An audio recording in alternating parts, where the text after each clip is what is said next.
والشكر لمن صور حسنا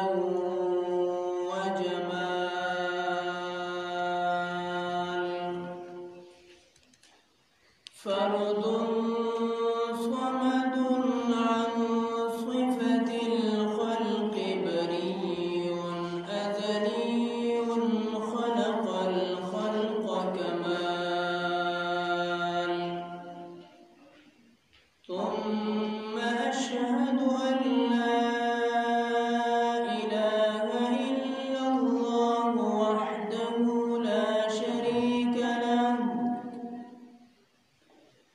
لا شريك له ولا فريق له ولا مضيق له ولا مناظم له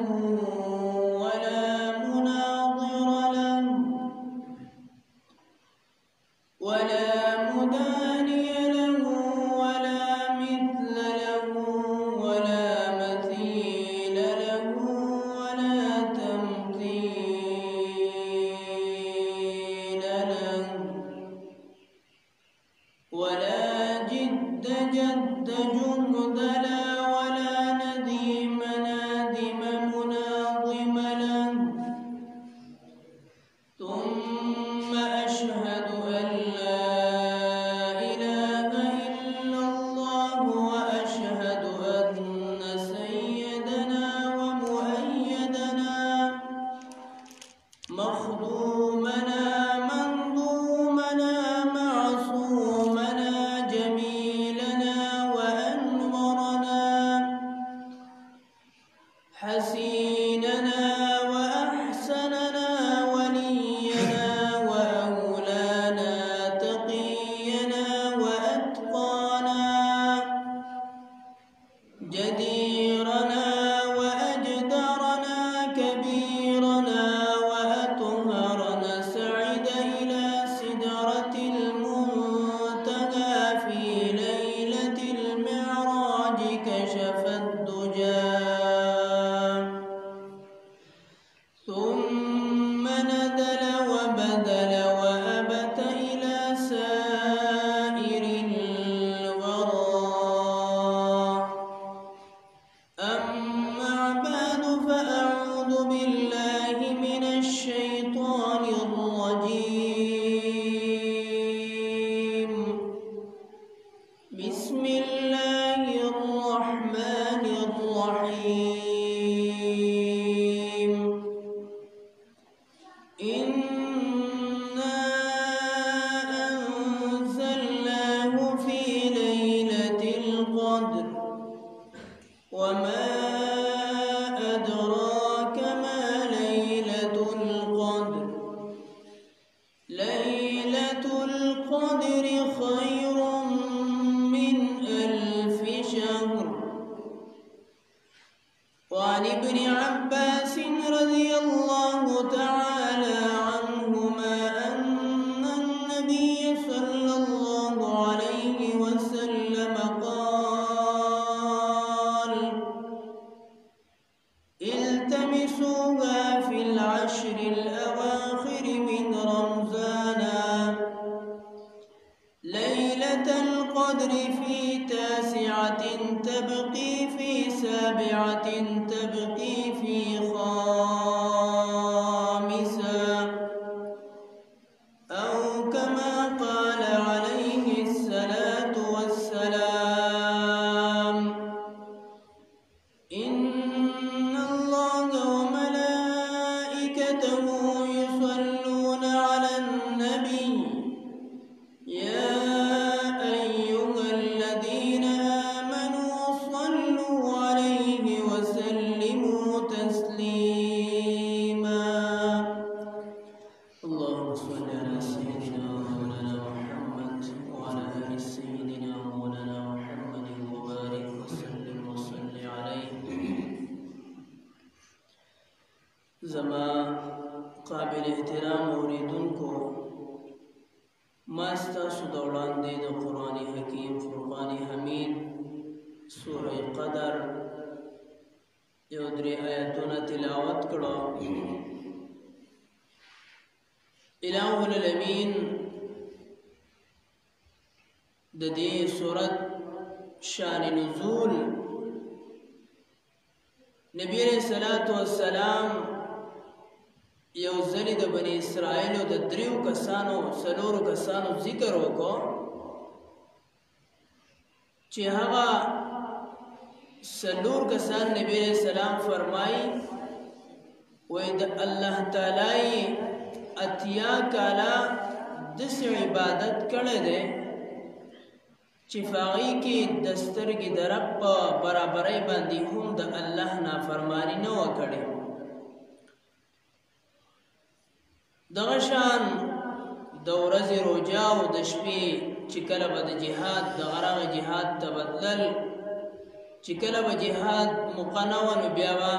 تمام شپه په عبادت کې صرف کوله ټول شپه په عبادت کې مشغوله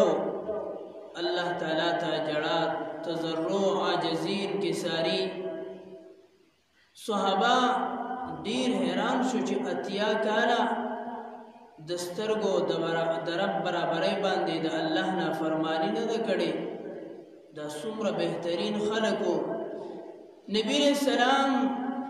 صحابه په خبره باندې ډېر لوی تعجب وکړ جبرئیل امین نبی علیہ السلام ترازی او د سوره قدر نزول نبی علیہ السلام ته کوي چې ان انزلناه فی ليله القدر یقینا منګ نازل کړی دا ليله القدر وما ادراک ما ليله القدر او تاتا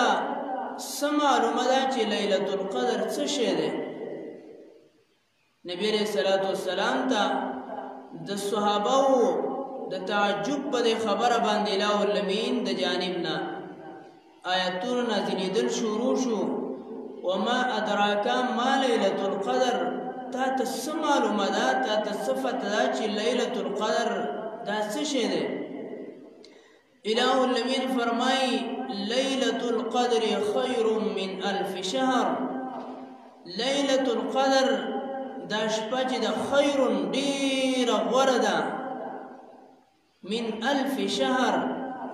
د زرو میاشتونه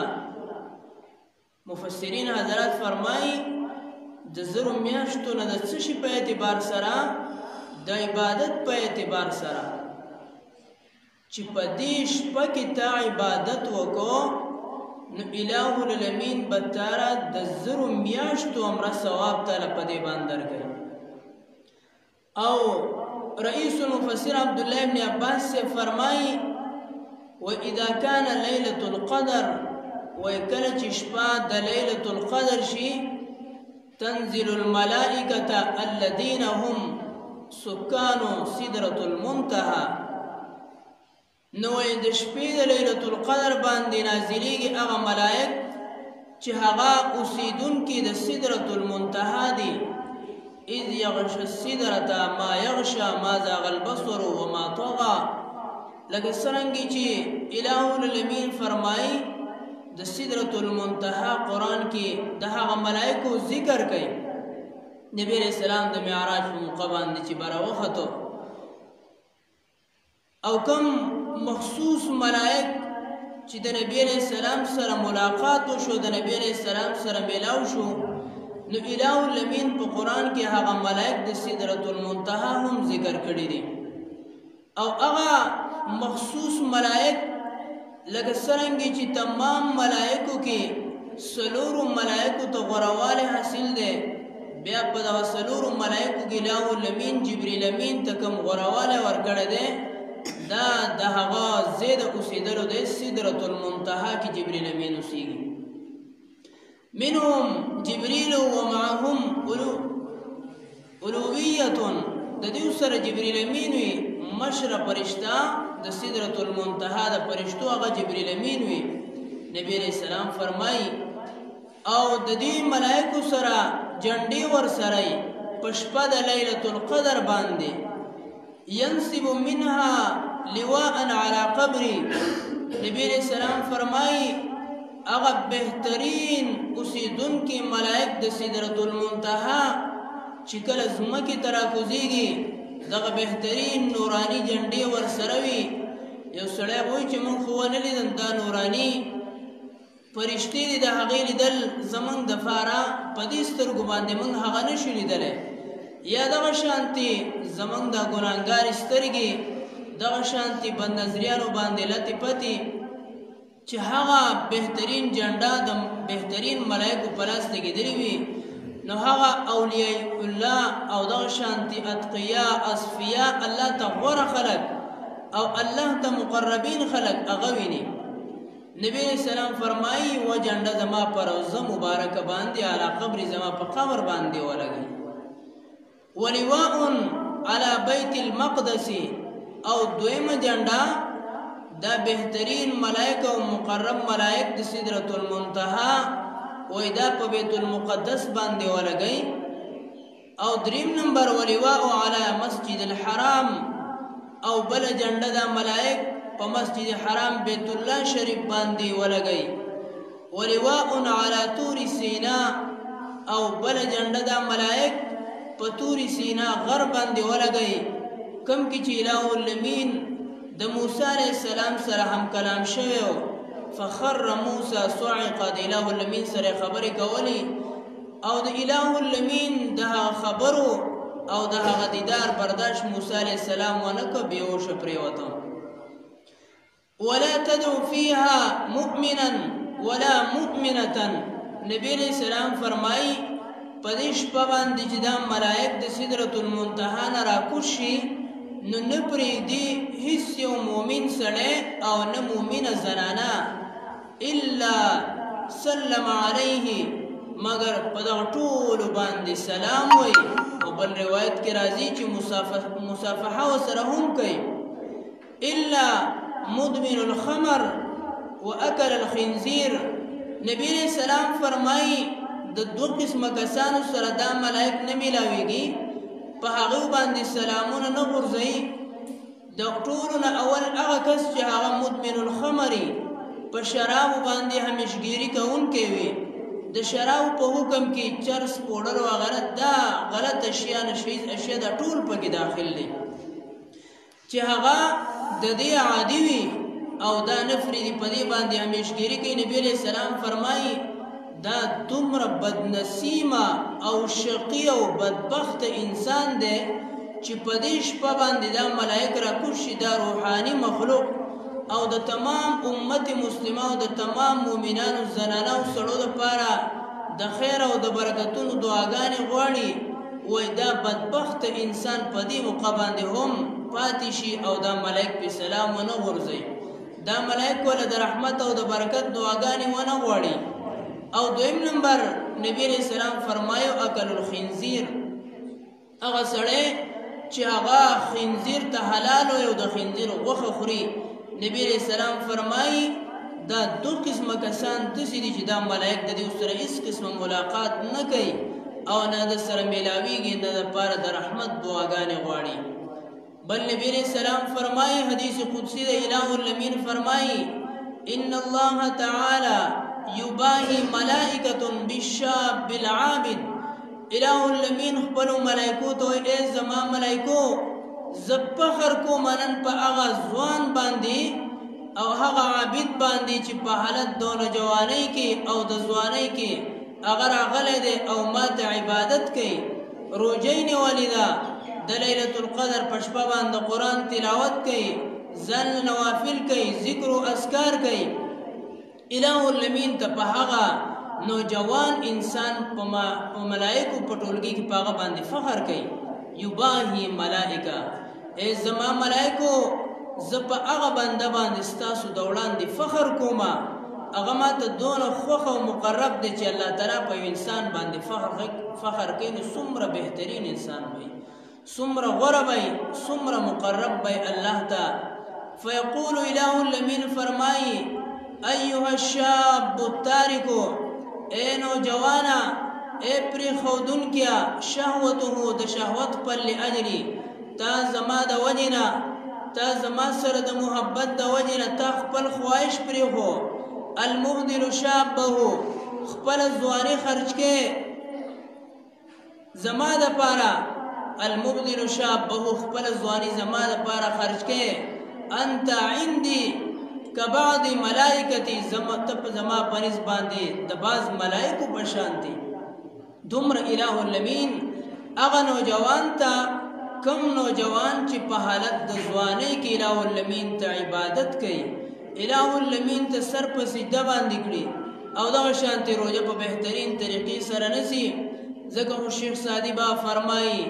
در جوانی توبه کردن شیوی پیغمبری وقت پیری گرگزاده می شود پریزگاری وی عبادت خود اللہ تعالی په ځوانۍ کې ده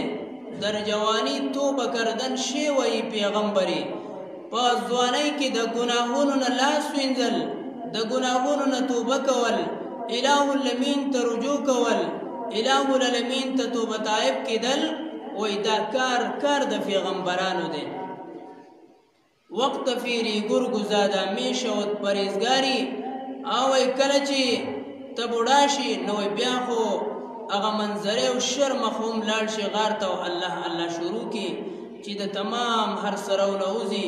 خواهشات ورسره نه دغه شان د دنیا د بل څه د کار روزګار نه نو بیا خو ستا مثال د هغه شرم مخ په شانتي شو چې په ځوانۍ کې خپل خواهشات د خپل خواهش موافق استعمال کی خپل زندگی د خپل خواهش موافق استعمال کی او چې کله بوډا شي بیا الله شروع کی نو شیخ سعدی فرمایي وای نو جوانی کې عبادت کول وای دا کار د پیغمبرانو دی دغه شانتي نبی علیہ الصلوۃ والسلام د ليله القدر متعلق څه فرمایي عبد الله ابن عباس سے فرمایي التمسوها فی العشر الاواخر وای تاسو د ليله القدر غ تلاش کوي د رمضان المبارک په اخرنۍ عشره کې اله الامین خلق د جهنم نه رها کوي خو چې وسړی اله الامین ته سوال وکي او اله الامین نه وغواړي اله الامین فرمایي وهم يصطرخون فيها ربنا اخرجنا نعمل صالحا غير الذي كنا نعمل وای د قیامت پورز باندې به جهنميان چغي و اله الامین ته ربنا اخرجنا نعمل صالحا غير الذي كنا نعمل اله الامین تمن دنیا ته وزل بیا واپس کا چې من بهترین عملو کو علاوه د هغه کم چې من مخکې کړو اله الامین فرمایي چې بیا د قیامت پورز باندې دا تمناګانې ارزوګانې کې چغي سوري وهي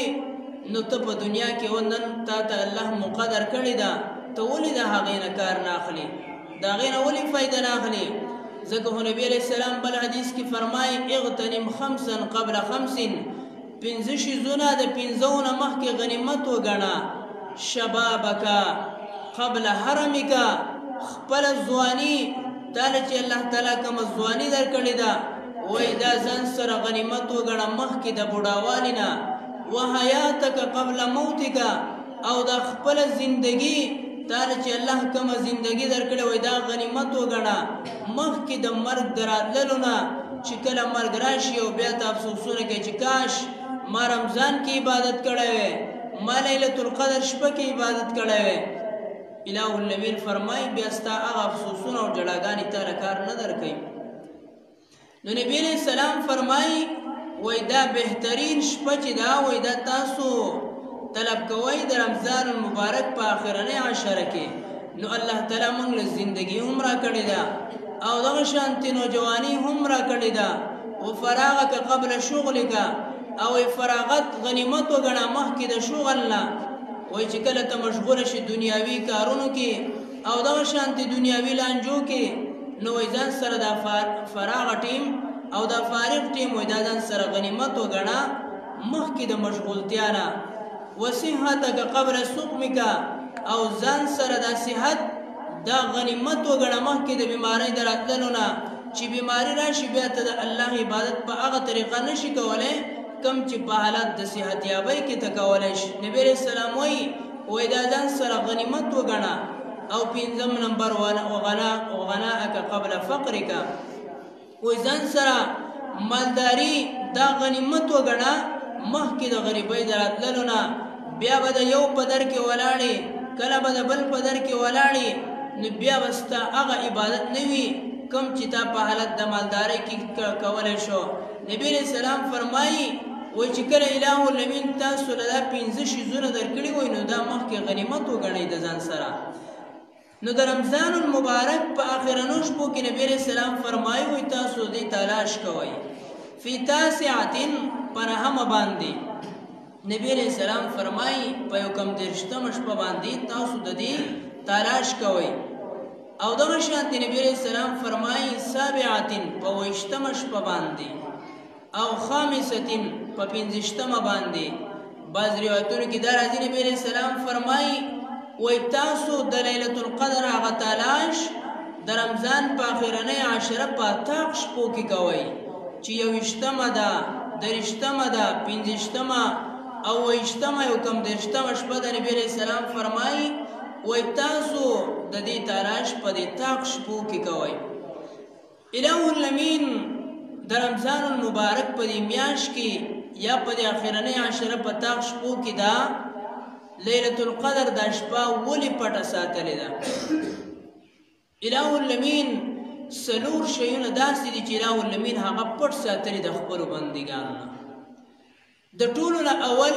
اله الامین په خپلو بندګانو کې خپل دوستان او اولیاء دا پټ ساتلي دي. که یو سړي ځان ته په ښکاره باندې وي چې زه ولي یم د الله او زما خواله راځئ نو دا به دروغجن وي. ځکه د الله تعالی خوږ خلک او مقرب او اولیاء الله اصفیا او اتقیا او زهدا دا چرته هم تاریخ گواه دی چرته یې چاته سې نه دي ویلي چې زه ولي یم او ته زما خواله راشي، بلکې دا الله تعالی په خپلو بندګانو کې پټ ساتي. او په هغې کې حکمت دا دی چې هر انسان به د بل انسان قدر کوي. شاید هېڅ چاته پته نه لګي الله ته خوښ خلک زه د یو سړي بې عزتي کومه، زه یو سړي ته په سپک نظر او د حقارت په نظر باندې ګورم او هغه الله ته زما نه ډېر خوښ او مقرب وي. نو د دې وجې نه اله الامین په خپلو بندګانو کې اولیاء الله دا پټ ساتلي دي. او دویم نمبر اله الامین په څلورو شیانو کې د رمضان المبارک په میاشت کې شپه د لیلة القدر دا پټه ساتلې ده. او حکمت پکې دا دی چې مؤمنان او مسلمانان د رمضان المبارک په دې ټوله میاشت کې د الله عبادت کوي او هر شپه ای خواجه چې چه فرسی هر شب شب قدر است اگر قدر بدانی. شیخ عبدالقادر جیلانی رحمه الله فرمایي وستا دپاره هر شپه شب قدر ده خو چې ته دغه شپې قدر وپېژنې او الله ته راپاڅې او عبادت شروع کړې. نو د رمضان المبارک په میاشت کې اله الامین ځکه د لیلة القدر دا شپه پټه ساتلې ده چې دا خلک او مؤمنان او مسلمانان په ټوله میاشت کې د الله عبادت وکړي. اوس که دا یوه شپه موږ ته په تعین سره معلومه وی نو بیا موږ صرف دغه د یوې شپې عبادت کوو، ځه هسې پکې هم د زرو میاشتو همره ثواب دی د یوه شپه عبادت پوره باقي میاشت به دغه شانتي فضولیاتو او عبثیاتو کې تېروله. دریم نمبر اله الامین په هغه څلورو شیانو کې په قرآن کې اسم اعظم پټ ساتلی دی. اسم اعظم په دې باندې چې کوم سړی چاته معلوم شي اولیاء الله ته معلوم وي او دی پې د الله نه څه دعا وغواړي چېرته هم اله الامین دا دعا نه رد کوي.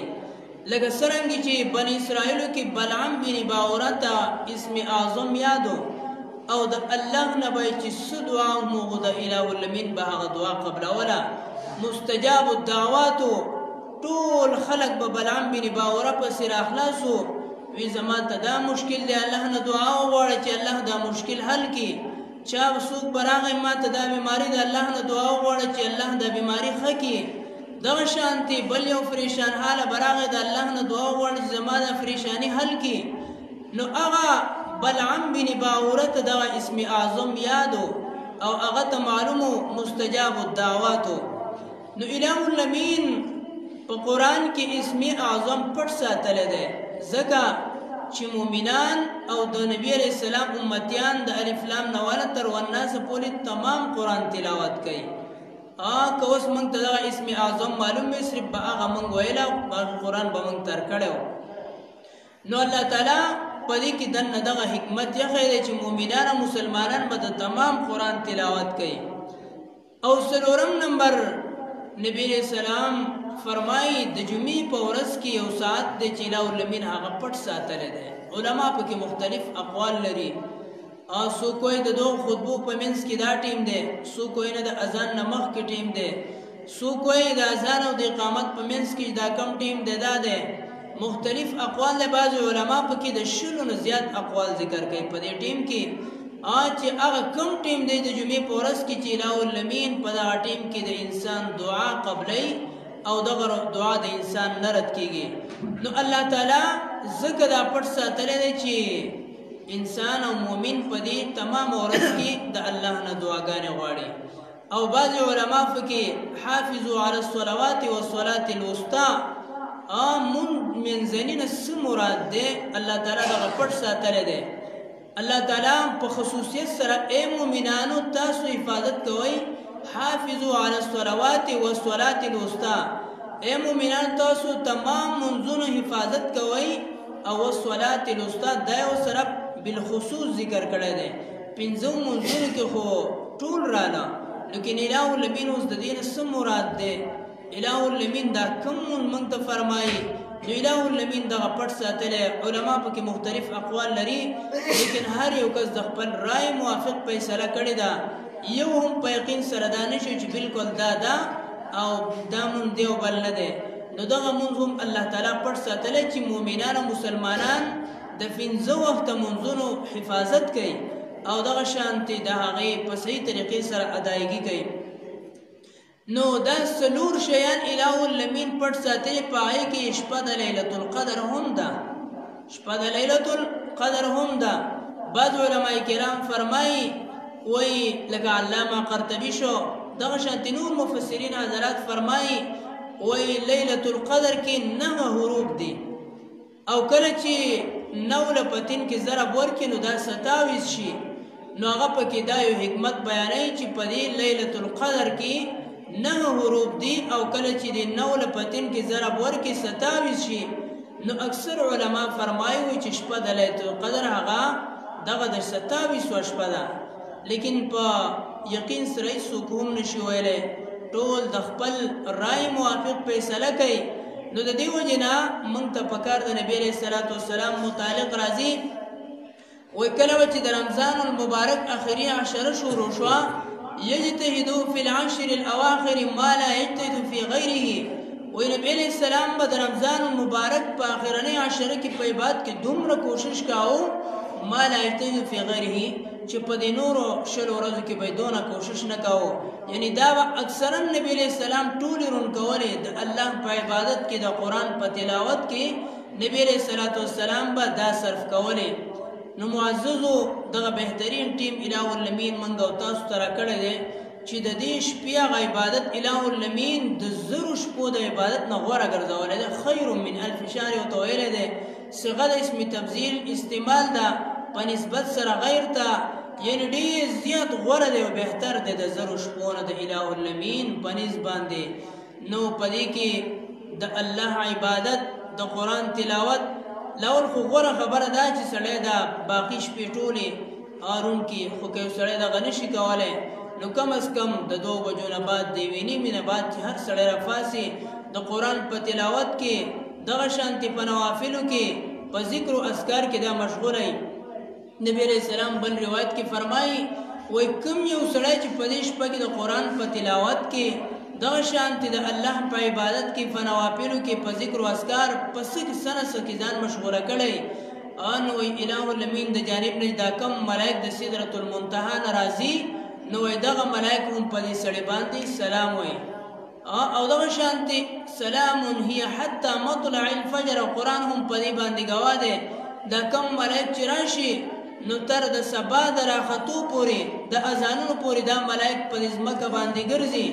او د الله تعالی هغه مقربین او هغه نږدې خلک لټوي چې کوم الله ته جاړي او الله ته ولاړې په عبادت باندې د قرآن په تلاوت کې مشغولی، په ذکر او اذکار کې مشغولی. سلام هي حتی دا ملائک په دا خلکو باندې سلامونه وایي تر دې پورې چې صبح صادق وشي او دغه شانتي طلوع فجر وشي دا غینه بعد دا ملائک بیا اسمانونو ته لاړ شي واپس باندې نو بد قسمته او دغه شانتي بد نصیب انسان هغه دی چې په دې شپه باندې هم دغه شانتي په غفلت کې او دغه شانتي په هاشو عریانو کې دی مشغوله وي او موبایل مخې ته نیولی او په دغه ټیم کې هم په دغه ګندګۍ او دجال کې لګیای